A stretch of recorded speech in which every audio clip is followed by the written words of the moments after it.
Welcome along. Hope you're doing well wherever you are in the world. Thanks for joining me as I bring the past and present together in revisiting and rebuilding my older commander decks. So today I'm looking at Dakkon Blackblade, who was one of the first multicolored generals I ever built in Commander.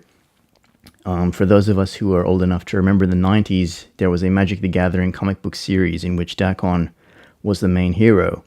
That's where I first came across the character, and that got me interested in the card. I acquired it after finishing the series, but it wasn't until Commander actually became a popular format that I managed to find a use for Dakkon. So Dakkon presents an interesting deck building challenge, being in the Esper colors and having abilities that are based on the number of lands you can accumulate over the course of a game.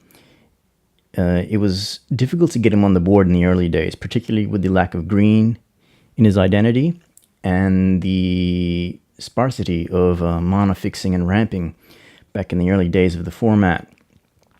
The first time I managed to cast Dakkon in a Commander game, he was Path to Exile straight away, which ironically gave me a land, but in exile Dakkon remained for a number of years until some recent printings in the Magic world inspired me to dust him off and try to rebuild him again. Now, if you've been following the Magic sets that have been coming out this year, you might realize that I'm talking about the printing of Dakkon's Sword, Blackblade Reforged in Dominaria. Equipped creature gets +1/+1 for each land you control. The other interesting printing is from the Ixalan set, and this is the card Awakened Amalgam. It's a 4-mana golem whose power and toughness are each equal to the number of differently named lands you control. So these two new cards inspired me to put Dakkon back together, and the Amalgam in particular fed into this idea of making an Esper Lands Matter strategy. So I'm going to go through the deck today.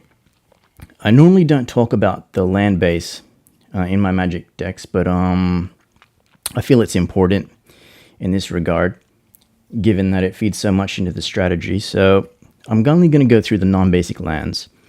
And we have the 3-color lands, the Command Tower and Arcane Sanctum. So these add the mana from Dakkon's color identity. So I've got 3 each of the cycling set of lands. So I've got the Secluded Steppe here, the desert, and an irrigated farmland. All of these lands come in sets of 3. So each of the, I've got 3x3 in the deck, each cycle for a card, which I find a useful strategy, particularly late in the game when you're pulling out a lot of lands and they're not dead cards sitting in your hand. I've got 3 tapped lands, Forsaken Sanctuary, Meandering River, and Salt Marsh. Isolated Chapel and the associated lands. So these lands are special in that they don't enter the battlefield tapped, provided you meet the conditions of the land. So with the Chapel, you need to have a plains or a swamp on the battlefield, and they'll provide dual lands. I've got the associated lands in there as well. I should mention I run about 37, 38 lands in this deck, depending on my mood. The rest of the lands that fill out the deck are colorless lands. So I have the Fetch cycle, the Esper Panorama, Terramorphic Expanse, Evolving Wilds, Temple of the False God, not really a challenge to get 5 lands onto the battlefield in this deck, Encroaching Wastes, to dispense with that Maze of Ith. I got a Dread Statuary as a spare creature, and a Rogue's Passage, which when Dakkon's big enough, you can sort of force him through when an opponent has their defenses up. I've got the Zendikar Trick Land cycle. My favorite of these is the Sandstone Bridge. So it gives a target creature +1/+1 in Vigilance when it enters the battlefield. And the final non-basic that I'll talk about is Shizo, Death's Storehouse. So a legendary land, but doesn't enter tapped, which is cool. But it also gives a target legendary creature fear. So again, like Rogue's Passage, once Dakkon's got his blade in hand and enough lands to support him, can push him through for some damage. So the Blackblade heads up the equipment suite. I've got other associated small pieces of equipment that help with the land strategy. So we've got the Explorer's Scope here, Sword of the Animist, Dowsing Dagger. Doesn't really help with ramping lands, but when you can flip it, you can get a land that adds 3 mana to your mana pool. The good old Swiftfoot Boots. And I've got Haunted Cloak, so that reads Vigilance, Trample, and Haste, which is useful when Dakkon is really pumped up. So as I mentioned, the deck strategy is about ramping out lands, and you've really got to rely on artifacts to do this without green being in Dakkon's color identity. I have the usual suspects in Renegade Map: Traveler's Amulet, Wanderer's Twig, the Wayfarer's Bauble. I have the 3 associated signets. Bit of a mana fixing there. Journeyer's Kite from Kamigawa, so you can put a land into your hand. Thematic Compass does something similar, but when you flip Thematic Compass, you get a pretty cool and a way more budget Maze of Ith. And the Druidic Satchel. So with the Druidic Satchel, there's a few different possibilities there. So you either can get a creature, 2 life, or a land. It's just another handy little artifact to try and ramp out some support for Dakkon. So I don't have a lot of creatures. The deck is mostly Voltron or mana ramping. And the creatures generally are help to that effect in some way. So the lower end creatures are all Land Fetchers, Pilgrim's Eye, Skittering Surveyor, Burnished Heart. Douthie Trapper is another lower end creature, but I like this card. So if you can get him down and get him to stick around for a fair bit, that's another way to help push Dakkon through the enemy defenses. Now, with the Blackblade Reforged, if for some reason I can't get Dakkon onto the battlefield, I've put in other legendary creatures to try and pick up the sword if need be. The first of these is Kejimaru, First to Suffer. So his power and toughness are each equal to the number of cards in your hand, but Kejimaru also has a handy little board wiping ability where he can give all creatures -X/-X, where that's equal to his power and toughness. If you can get enough cards in hand, or you can put lands into your hand through your artifacts, you can get Kejimaru juiced up and defend yourself from whatever your enemy's got coming up. I've got Yargle, Phyrexian Gargantua. Now, this card's really in here because it's one of my favorite cards. I really like the artwork. And when it enters the battlefield, 2 cards, lose 2 life, but I like it. Now, there's a very low chance of me actually casting these cards as creatures. They're in here for the land cycling ability, so Noble Templar and Shoreline Ranger can dig out that irrigated farmland or that watery grave when it's in here. I know there's a black card that looks up swamps. It's a zombie, but I'll be honest, I don't know where it is right now, and I just haven't had time to get myself another.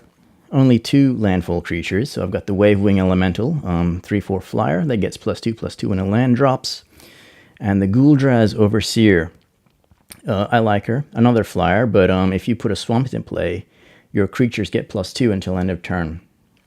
One of the most common creatures across all Dakkon Blackblade decks that I've seen is the Herald of Leshrac. So the good old Herald from the Cold Snap days. Cumulative Upkeep. Now that's an archaic ability.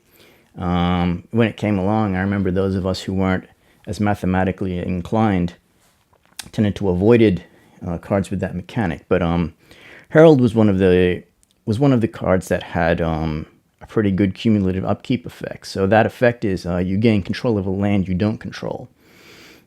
So he starts as a 2/4 flyer, and he also gets +1 for each land you control but don't own. So he can grow over time.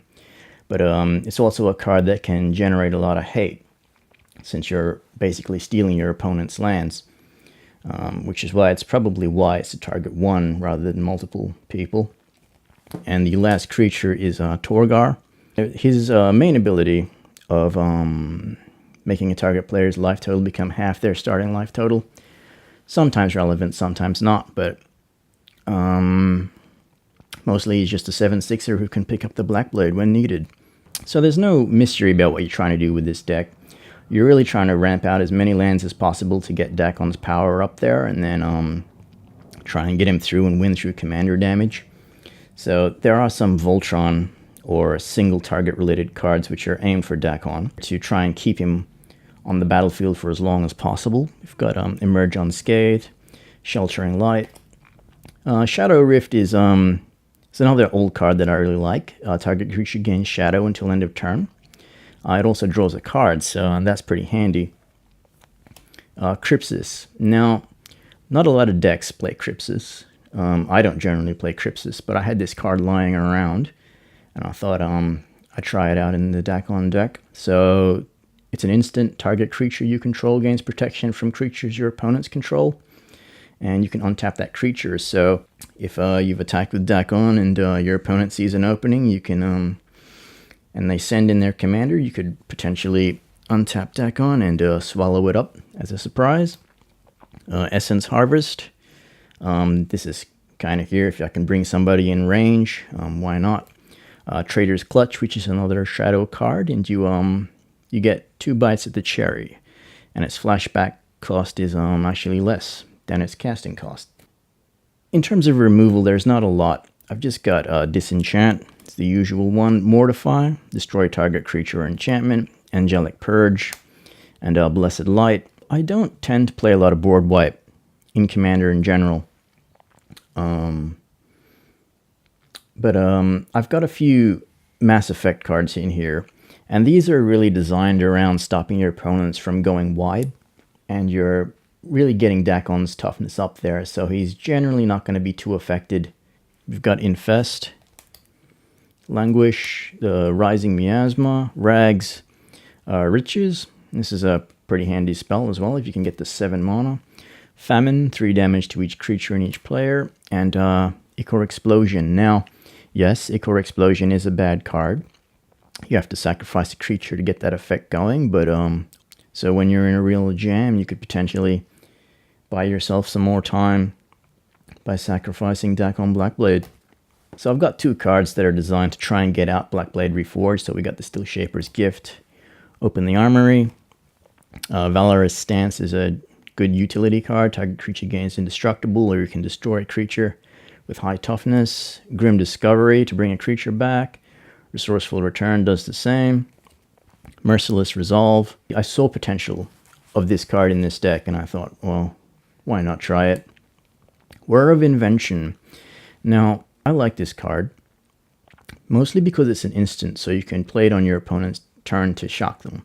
It's not going to be too big a deal to tap that useless Traveler's Amulet or that Pilgrim's Eye to get down the Blackblade.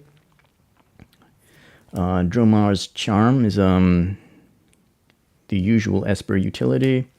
Rush of Knowledge, draw cards equal to the highest converted mana cost among permanents you control.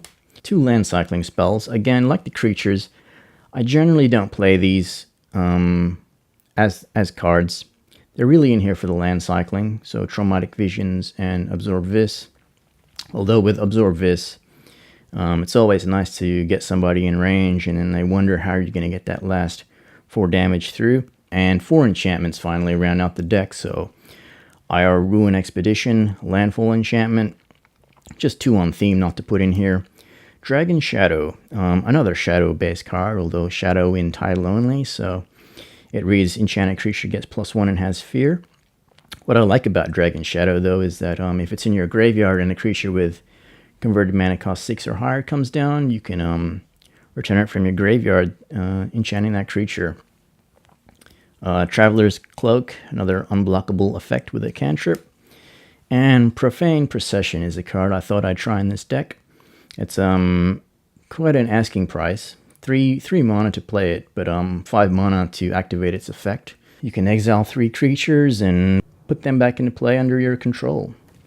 So that's Dakkon Blackblade today. Thanks for tuning in and listening to me talk about my deck. I'm going to try and organize a game with a friend and see how this deck goes. So hopefully that'll be up soon. Hope you have a great day or night wherever you are, and until the next edition.